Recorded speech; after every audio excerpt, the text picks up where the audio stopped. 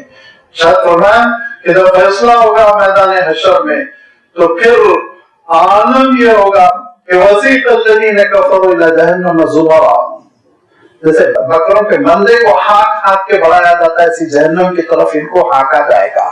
وسیق الذین کفروا الی جہنم زمرا، گروپ جہنم کی طرف جا رہا ہوگا.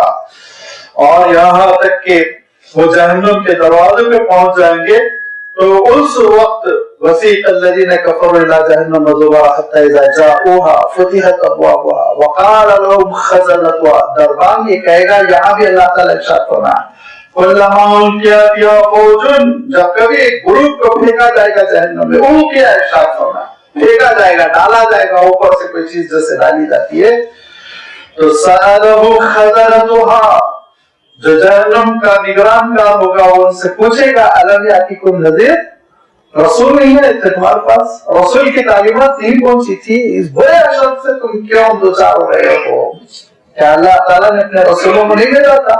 قالوا بلا قد جاءنا نذیر، وہ کہہ پڑیں گے ہاں رسول آئے تھے، سمجھانے والے آئے تھے، لیکن اللہ تعالیٰ نے یہاں لفظ رسول کے بجائے نذیر کا لفظ استعمال کیا، کیونکہ رسول اور نبی کا لفظ اللہ تعالیٰ ارشاد فرماتا تو پھر ان جہنمیوں کو ایک بہانہ ملتا اور وہ کہتا کہ نہیں رسول تو ہمارے زمانے میں نہیں تھے، ہمارے پیریڈ میں تو نہیں تھے رسول. لہذا اللہ تعالیٰ نے کہا نذیر، اللہ کے دین سے آگاہ کرنے والا، برے انجام سے تم کو ڈرانے والا، وہ رسول کا جانشین ہو، وہ رسول کا وارث ہو، وہ رسول کا نمائندہ ہو، اپنے زمانے کا داعی ہو، حجت پوری کرنے والا ہو، دعوت دین دینے والا، جو بھی رسول کی تعلیمات لے کر آیا تھا اس کے اندر نذیر کی ایک صفت، نذیر کامل وہ اللہ کا رسول ہوتا ہے۔ لیکن وقتی طور پر اور اپنے اپنے انداز میں یہ انذار اور بشارت کا فریضہ ہر داعی انجام دیتا ہے۔ تمہارے پاس اللہ کے دین کی دعوت نہیں پہنچی تھی، آگاہ کرنے والا صحیفہ نہیں پہنچا تھا، رسول کی دعوت، تعلیمات، رسول کے نمائندے اور رسول کا لٹریچر، یہ ساری چیزیں تم تک نہیں پہنچی تھی، تو کہیں گے قالوا بلا، آیا تو تھا، جاءنا نذیر، ہم کو آگاہ کرنے والی چیز آئی تھی، لیکن فکذبنا، ہم نے اس کا مذاق اڑایا، انکار کیا۔ وَقُلْنَا مَا نَزَّلَ اللَّهُ مِن شَيْءٍ، اللہ تعالیٰ کوئی چیز نازل واضل نہیں کرتا، یہ سب باتیں ہیں، دقیانوسی قسم کی باتیں ہیں، اس کا کوئی ثبوت نہیں، اس کی کوئی دلیل نہیں کہ اللہ نے نازل کیا ہے، یہ کلام اللہ ہے، یہ سب ہم نہیں مانتے ہیں۔ یہ ہم نے جواب دیا تھا، اِنْ أَنْتُمْ إِلَّا فِي ضَلَالٍ كَبِيرٍ، وہ فرشتہ کہے گا، وہ جہنم کا داروغہ کہے گا کہ تم تو بڑی گمراہی میں پڑے ہوئے تھے، عقل سے کام نہیں لیا تھا۔ جذبات سے بھی خطاب کیا جا رہا ہے، عقل سے بھی خطاب کے، کائنات پر غور کرو، یہ تمہاری عقل کی ڈیوٹی، اور جہنم کی ہولناکی پر غور کرو، یہ تمہارے دل کی ڈیوٹی ہے۔ اس کی ہولناکی پر غور کرو گے تو لازمی بات ہے تمہارے اندر تبدیلی پیدا ہوگی۔ وَقَالُوا لَوْ كُنَّا نَسْمَعُ أَوْ نَعْقِلُ مَا كُنَّا فِي أَصْحَابِ السَّعِيرِ، وہ اس وقت کہیں گے کہ کاش ہم نے وہ بات سنی ہوتی۔ پہلا مرحلہ یاد رکھیے، سننا، پہلا مرحلہ سننا ہوتا ہے، سماعت ہوتی ہے۔ جو بڑے مجرم ہوتے سننا ہی نہیں چاہتے، وہ کہتے ہیں اچھی بات سن لے تو شاید عمل کرنا پڑے گا، زیادہ سنو ہی مت۔ پہلا مرحلہ ہے سننا، ہر اچھی بات کو سننا چاہیے، غور کرنا چاہیے۔ اور دوسرا مرحلہ ہے او نعقل، تعقل، غور و فکر کرنا، نتیجے تک پہنچنا۔ کوئی بھی بات آپ کے سامنے آ جائے، دنیا کی باتوں میں ہمارے پاس معمولی قسم کا وہ فون کا ریچارج کرنے کا ایجنٹ آتا ہے اور ہم کو پٹی پڑھاتا ہے، کام لگا کے سنتے ہیں اس کو، 100 روپے کا ریچارج، 1000 روپے کا ریچارج، وہاں ٹائم ہم فارغ کرتے ہیں، اس کی بات سنتے ہیں۔ اور بینک لون والے ایجنٹس آتے ہیں، ان کی بات سنتے ہیں، ان کو بٹھاتے ہیں، غور کرتے ہیں، انشورنس کے نمائندے آتے ہیں، ان کی بات، دنیا کی اتنی چھوٹی سی زندگی کے چھوٹے چھوٹے مسئلوں پر ہمارے پاس وقت ہے، لیکن اللہ کے دین کے نمائندوں کے لیے، اللہ کی کتاب کی تشریح کے لیے، اللہ کے رسول صلی اللہ علیہ وسلم کے اقوال کے لیے ٹائم نہیں۔ وہ نمائندے آتے ہیں تو ان سے ہم پیچھا چھوڑا کے بھاگنے کی کوشش کرتے ہیں، گھروں میں چھپتے ہیں، دکانوں سے نکل کر بھاگتے ہیں۔ سوچیے قیامت کے دن کیا جواب دیں گے؟ قالوا لو كنا نسمع، اگر ہم سنے ہوتے، اور نعقل، اور ہم تعقل سے، غور و فکر سے، عقل سے کام لیے ہوتے، ما كنا في اصحاب السعير، تو آج جہنم والے ہم نہیں ہوتے، جہنم میں آج ہم نہیں ہوتے، اصحاب السعیر، آگ والے ہم نہیں ہوتے، آج سے نجات مل گئی ہوتی ہے۔ لہذا غور کرنا، سننا، نیکیوں کی مجلسوں میں بیٹھنا، دینی علم حاصل کرنا، یاد رکھیے یہ وہ ادائیں ہیں جو انسان کو جہنم سے بچاتی ہے، جہنم کے عذاب سے بچاتی ہے۔ اس دن فاعترفوا بذنبہم، اس دن ہیلے نہیں چلیں گے، بہانے نہیں چلیں گے، اعتراف کریں گے، وہ اپنے گناہ کا اعتراف، ٹوٹل سیدھا سیدھا کہیں گے غلطی ہو گئی۔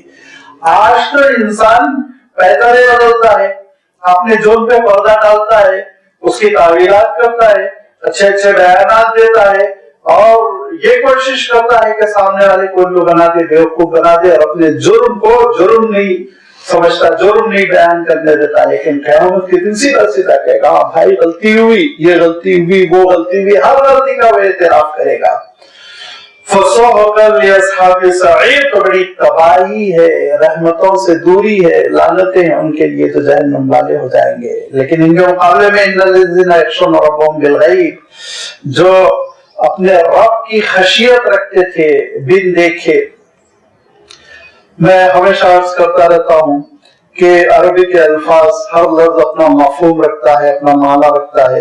خشیہ اس کا اپنا مفہوم ہے، خافہ اس کا اپنا مفہوم ہے، فزیہ اس کا اپنا مفہوم ہے، اور بھی الفاظ ہیں، لیکن ہم اردو میں سب کا ترجمہ ڈرنے سے کرتے ہیں کیونکہ ہماری ووکیبلری ذرا مختصر ہے۔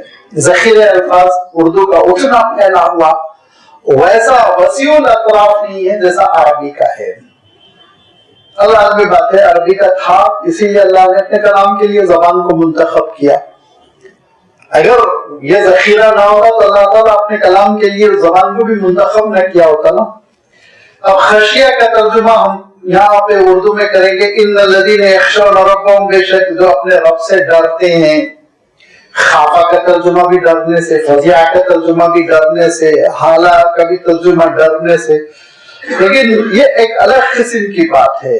خشیت کے معنی ہوتے ہیں کسی کے جلال سے، کسی کی عظمت سے، آپ عظمت کا لفظ کہیے، کسی کی عظمت سے مرعوب ہونا، کسی کی عظمت کو سامنے رکھتے ہوئے انسان کے اندر جو کیفیت پیدا ہوتی ہے، ایک گھبراہٹ، کسی عظیم الشان ہستی آپ کے سامنے آ جائے تو فوراً ہی اس وقت جو انسان کے اندر ایک گھبراہٹ کسی کیفیت پیدا ہو جاتی ہے، لب و لہجے پہ قابو نہیں رہ جاتا، جملے صحیح نہیں نکلتے، پسینہ نکل جاتا ہے. اس کی مثال ایسے ہی ہے، آپ لیٹے لیٹے فون کی گھنٹی بجی، آپ نے فون اٹھا لیا، ہلو، اور اس کے بعد آپ کو کہنے والے نے کہا کہ میں چیف جسٹس آف انڈیا بول رہا ہوں، تو آپ تجربہ کر لیجیے، آپ بلا وجہ بیٹھ جائیں گے. وہ تو دلی سے بول رہا، دیکھ رہا تھوڑی، لیکن خشیت پیدا ہوتی ہے، ایک کیفیت پیدا ہوتی ہے، ایٹومیٹیکلی پیدا ہوتی ہے. غلط بات نہیں ہو سکتی. انبیاء علیہ السلام کا معاملہ ہوا، حضرت ابراہیم علیہ السلام نے جب فرشتوں کو دیکھا، اوجس منہم خیفہ، پیدا ہوا وہ، یہ کیوں اتنی عظیم الشان ہستیاں آ گئی ہیں یہاں پر. لہذا یہ جو عظمت ہوتی ہے متکلم کی عظمت، اور اس عظمت کی وجہ سے ہمارے اندر ایک دبدبا اور روب جو پیدا ہوتا ہے، اس کو خشیہ کہتے ہیں. اسی لیے اللہ تعالیٰ نے کیا فرمایا، من خشی الرحمن فرمایا دوسری جگہ. اب رحمان ہے تو اسے ڈرنا کیا، سوچیے وہ تو مہربان ہوا، مہربان سے کیا ڈرنا. لیکن جو آپ ترجمہ یوں کیجئے کہ رحمان کی عظمتوں کا جس کے دل میں روب ہوتا ہے، رحمان کی عظمتوں کا جس کے دل میں احساس ہوتا ہے.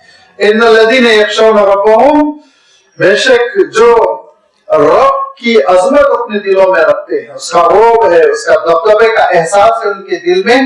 اور بالغیبی، بغیر دیکھے، دیکھنے کے بعد روب ہو تو یہ تو تجربے کا نتیجہ ہوگا. بغیر دیکھے، رسول کی شہادت پر، اللہ کے صحیفوں کی شہادت پر، جن کے دل میں اللہ تعالیٰ کا روب ہے، دبدبا ہے، خوف ہے، اس کی وجہ سے ایک عظمت کی کیفیت ہے. فرمایا لہم مغفرۃ واجر کبیر، ان کے لیے مغفرت ہے اور ان کے لیے بہت بڑا اجر ہے، بہت بڑا اجر ہے. اتنا بڑا اجر ہے کہ قرآن پاک میں اس کی تفصیل بیان کی گئی. جنت و جنت کی نعمتیں، اللہ کے رسول صلی اللہ علیہ وسلم نے 20 بشارتیں سنائی جنت و جنت کی نعمتوں کے تذکرے میں. یہ سب وہی اجر ہے جو ملنے والا ہے اس وقت جب کہ ہمارے دلوں میں روب، اللہ تعالیٰ کے جلال کا احساس ہو، اس کی عظمت کا احساس ہو. اور یہ جب عظمت کا احساس ہوتا ہے، دیکھیے انسان سے جو ایکٹیویٹیز ہوتی ہیں، اعمال جو بھی ہمارے سے ہوتے ہیں، اچھے برے، آپ اس کو چھوڑی دیجیے، جو کہ ہماری ڈیوٹیز ہے، ہم جو انجام دے رہے ہیں، ذمہ داریاں ہم جو کر رہے ہیں، اس میں نمبر 1 پہلی چیز ہوتی ہے کہ ہماری نگرانی ہو رہی ہے. کیمرہ لگا ہوا ہے، آپ آفس میں بیٹھے ہوئے ہیں، سیدھے سیدھے نوکری کرتے ہیں، کام کرتے ہیں، ٹیبل پہ سوتے نہیں، کرپشن نہیں ہوتا ہے. کیوں؟ کیمرہ لگا ہوا ہے، نگرانی ہو رہی ہے. دوسری چیز یہ ہوتی ہے کہ جب ہم کوئی کام کرتے ہیں تو اس کے پیچھے جو موٹیویٹ ہوتا ہے وہ ایک اچھا جذبہ، نیکی کا جذبہ، کار خیر. آپ کی کوئی نگرانی نہیں ہو رہی ہے، کوئی کنٹرول نہیں کر رہا، مسلم غیر مسلم سب. کسی غریب کو دیکھ کر دل بھر آیا، اس کی مدد کر دی. کسی جانور کو دیکھ کر مصیبت میں دل بھر آیا، اس کی مدد کر دی، اس کو مصیبت سے نکالا. یہاں کوئی کیمرے نہیں لگے ہوئے ہیں، کوئی سیکیورٹی نہیں ہے، آپ پہ نگاہ نہیں رکھا ہوا، لیکن دل کا جذبہ اچھا ہے. لیکن اسلام نے جس چیز کو استعمال کیا، اسلام نے جس چیز کو بنیاد بنایا کہ اس بنیاد پہ جو تم اعمال کرو گے وہ ان دونوں سے کہیں بلند اور عظیم تر ہے، اور وہ ہے اللہ تعالیٰ کا احساس. وہ دیکھ رہا ہے اور مجھے اس کے سامنے جواب دہ ہونا ہے، وہ میرا خالق و مالک ہے اور اس کے پاس مجھے لوٹ کے جانا ہے. یہ احساس ذمہ داری، اس کا عالم یہ ہوتا ہے کہ رات کی تاریکیوں میں، اس کا عالم یہ ہوتا ہے کہ گھر کے کونوں کناروں میں اور کسی زمین کے گوشے میں، سمندر کی طرح میں، کہیں بھی وہ بندہ اس احساس سے پھر وہ بھری نہیں ہوتا، ہمیشہ اس احساس کے ساتھ اچھا عمل کرتا ہے، اس کی زندگی میں بہت بڑی تبدیلی ہو جاتی ہے۔ اور آپ نے مشہور قصہ سنا ہوگا حضرت عمر رضی اللہ تعالیٰ عنہ کے زمانے کا، کہ تہجد کے وقت حضرت عمر رضی اللہ تعالیٰ عنہ گشت کر رہے ہیں تو دیکھا کہ گھر سے آواز آ رہی ہے۔ زمانے میں بڑے بڑے تھوڑی گھر ہوتے تھے، چھوٹے چھوٹے گھر ہوا کرتے تھے، لہذا آواز آ رہی ہے کہ بیٹی اس سے پہلے کہ روشنی ہو جائے دودھ میں پانی ملا دو۔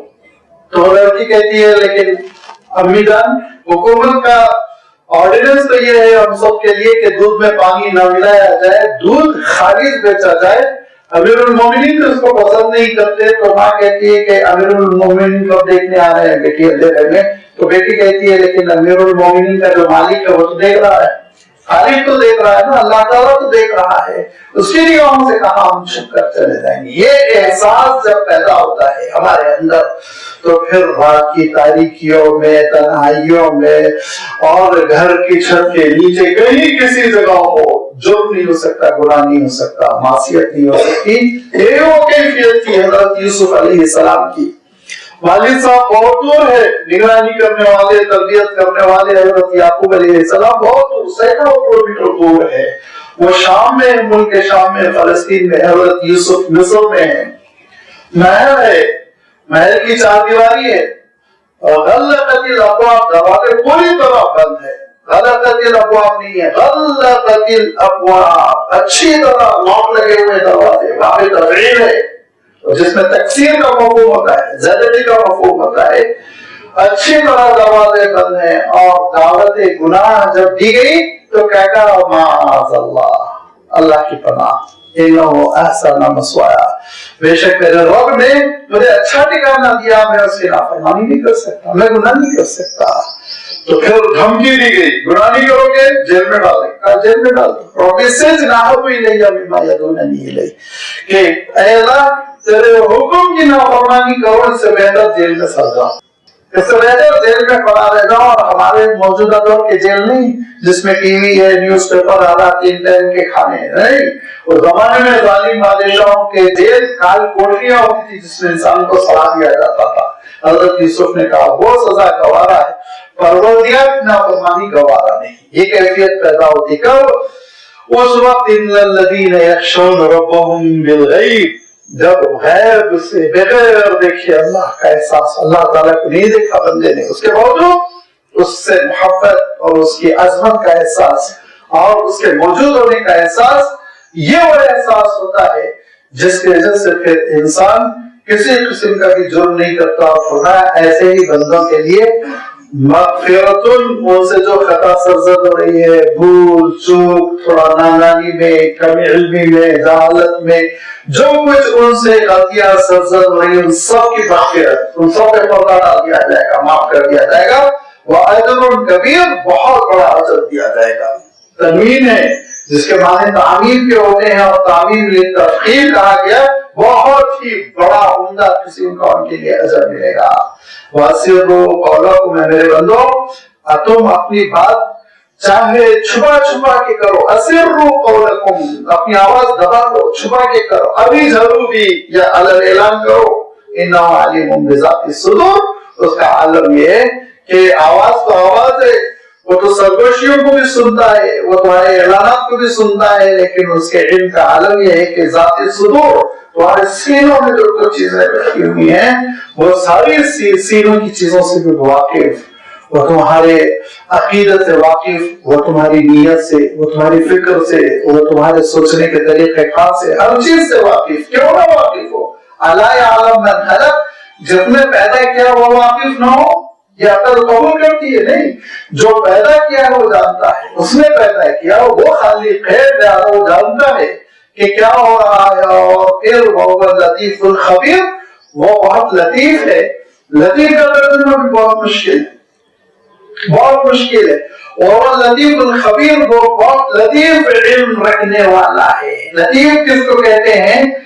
لطافت کو سمجھنا ہو تو آپ یوں سمجھیے کہ دیکھیے مثلاً آپ کے پاس ایک سالڈ چیز ہے، لکڑی کا ایک بڑا ٹکڑا ہے یا ایک پتھر کا بڑا ٹکڑا ہے، اب آپ اس کو ایک برتن میں گھسانا چاہیں، جو برتن اس ٹکڑے سے، اس برتن کا منہ اس ٹکڑے سے چھوٹا ہے، تو وہ گھسے گا؟ ہرگز نہیں گھسے گا، آپ اس کو ڈھونڈنا ہوگا یا برتن توڑنا پڑے گا آپ کو. کیوں؟ اس میں سافٹنیس نہیں، اس میں سافٹنیس نہیں ہے. لیکن اس کے مقابلے میں آپ کے پاس 2 میٹر کپڑا ہے. 2 میٹر کپڑا وہ سافٹ ہونے کی وجہ سے اس کو آپ دبا کر اس برتن میں گھسا دیں گے. سافٹنیس ہے اس میں پتھر کے مقابلے میں، لکڑی کے مقابلے میں. اور کپڑے کے مقابلے میں پانی ہے آپ کے پاس، تو پانی کے لیے تو آپ کو بوتل کا منہ بھی کافی ہو جائے گا، بلکہ اس بوتل کے منہ سے بھی زیادہ ایک چھید بھی کافی ہو جائے گا پانی نکلنے کے لیے، پانی داخل کرنے کے لیے. کیوں؟ پانی جو ہے کپڑے کے مقابلے میں بہت سافٹ ہے. اور پانی کے مقابلے میں آپ کے پاس روشنی ہے، لائٹ ہے، ٹارچ کی لائٹ ہے، کسی بلب کی لائٹ ہے. اس لائٹ کو چھید کی بھی ضرورت نہیں ہے.